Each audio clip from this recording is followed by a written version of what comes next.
വയനാട്ടിലെ ഉരുൾപൊട്ടൽ ദുരിതബാധിതരുടെ പുനരധിവാസത്തിനായി മുഖ്യമന്ത്രിയുടെ ദുരിതാശ്വാസ നിധിയിലേക്ക് ഒരു മാസത്തെ ശമ്പളം നൽകി കാസർകോട്ടെ 2 സർക്കാർ ജീവനക്കാർ. മൃഗസംരക്ഷണ വകുപ്പിലെയും സഹകരണ വകുപ്പിലെയും ജീവനക്കാരാണ് ശമ്പളം നൽകുന്നതിനുള്ള സമ്മതപത്രം കൈമാറിയത്. റിപ്പോർട്ടോടെ സ്പീഡ് ന്യൂസ് പൂർണ്ണമാകുകയാണ്. നമസ്കാരം. കാസർഗോഡ് ബെള്ളൂർ വെറ്റിനറി സബ് സെന്ററിലെ life stock inspector Manoj Jose, സഹകരണ വകുപ്പ് ജില്ലാ ജോയിന്റ് രജിസ്ട്രാർ ഓഫീസിലെ junior cooperative inspector Shrimati Sreeja E എന്നിവരാണ് തങ്ങളുടെ ഒരു മാസത്തെ ശമ്പളം മുഖ്യമന്ത്രിയുടെ ദുരിതാശ്വാസ നിധിയിലേക്ക് നൽകിയത്.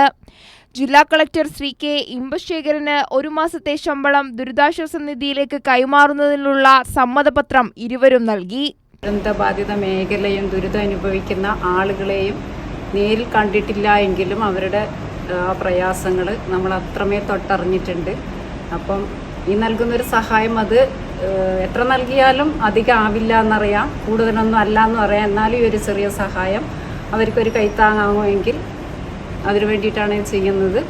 അപ്പോൾ നമ്മളെക്കൊണ്ടാവുന്നത്, നമ്മൾ ജീവനക്കാർ എല്ലാവരും ഇത് ഏറ്റെടുത്തിട്ട് അവരെ ഒരു പുതിയൊരു ജീവിതത്തിലേക്ക് തിരിച്ചു കൊണ്ടുവരാൻ വേണ്ടിയിട്ടുള്ളൊരു ശ്രമങ്ങൾ എല്ലാവരുടെ ഭാഗത്തുനിന്നും ഉണ്ടായാൽ അവർക്കതൊരു വലിയൊരു ആശ്വാസകരമാവുമെന്ന് തന്നെ കരുതുന്നു. ഉറ്റവരെയും ഉടയവരെയും സ്വന്തമായിരുന്നതെല്ലാം നഷ്ടപ്പെട്ട ജനതയെ ചേർത്തുപിടിക്കേണ്ടത് ഓരോരുത്തരുടെയും ഉത്തരവാദിത്തമാണെന്നാണ് CMDRF ശമ്പളം കൈമാറി ഈ ജനസേവകർ പറയുന്നത്. കൈരളി ന്യൂസ്, കാസർഗോഡ്.